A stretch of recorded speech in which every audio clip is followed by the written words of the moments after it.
Hélène Kasmi, je suis ingénieure transport depuis maintenant 10 ans et je travaille comme chef de projet en mobilité urbaine chez Citec, bureau spécialiste de la mobilité durable. Ce qui m'a donné envie de devenir ingénieure, c'est la vocation du métier. Donc là, je vais remonter un peu dans le temps, à mes années de collège et de lycée, où on nous présente les métiers et puis l'ingénieur est présenté comme la personne qui doit trouver des solutions. Moi, j'ai complètement adhéré à cette vocation. Et puis, par la même occasion, en fait, c'est la période où aussi on est plus intéressé par un domaine ou un autre, que ce soit donc littéraire, scientifique, artistique, etc. Moi, je me sentais un peu plus à l'aise, un peu plus dans mon élément, dans tout ce qui est mathématiques, physique.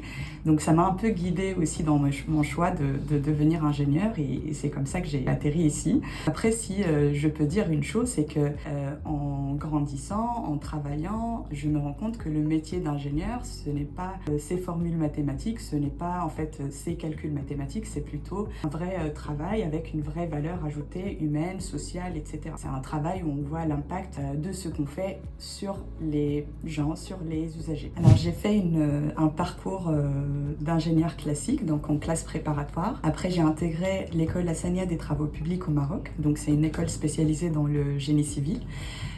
Avec deux options, le bâtiment et le transport. Donc moi j'ai choisi la filiale transport. C'est en fait une filiale que je trouvais plus vivante, plus dynamique, faite en lien avec l'usager en soi. J'ai donc par la suite voulu approfondir tout ça, donc la ville urbaine, les enjeux urbains de la ville, et j'ai intégré l'école des ingénieurs de la ville de Paris. Donc c'était un double diplôme entre les deux écoles. En 2016 j'ai eu mon diplôme et donc j'ai commencé à travailler en tant qu'ingénieur d'études, après chef de projet, et j'ai rejoint Citec en 2024 pour continuer à travailler sur ces projets de mobilité durable. Ingénieur, comme on a dit tout à l'heure, donc on a un problème, on a un certain nombre d'outils selon notre domaine pour travailler, et puis tout le reste repose sur nous, les ingénieurs. Donc il faut qu'on montre notre créativité, notre sens d'analyse, notre sens de synthèse, notre esprit de communication, de collaboration, etc. Vraiment, il y a une vraie valeur ajoutée autour du métier de l'ingénieur. Et puis aussi, l'ingénieur, il va travailler avec des interlocuteurs différents. Donc il est en contact avec les élus, il est en contact avec des techniciens de la ville, des techniciens du terrain, il est en contact avec des citoyens lors des concertations. Il faut vraiment qu'il ait une certaine créativité pour pouvoir en fait communiquer de la façon la plus adéquate avec tous ces publics, et puis aussi une empathie pour pouvoir communiquer avec l'élu comme avec le citoyen, de pouvoir expliquer son projet de la façon la plus simple possible, justement de pouvoir montrer l'intérêt de sa solution, l'intérêt de ses recommandations, l'intérêt de ce qu'il propose.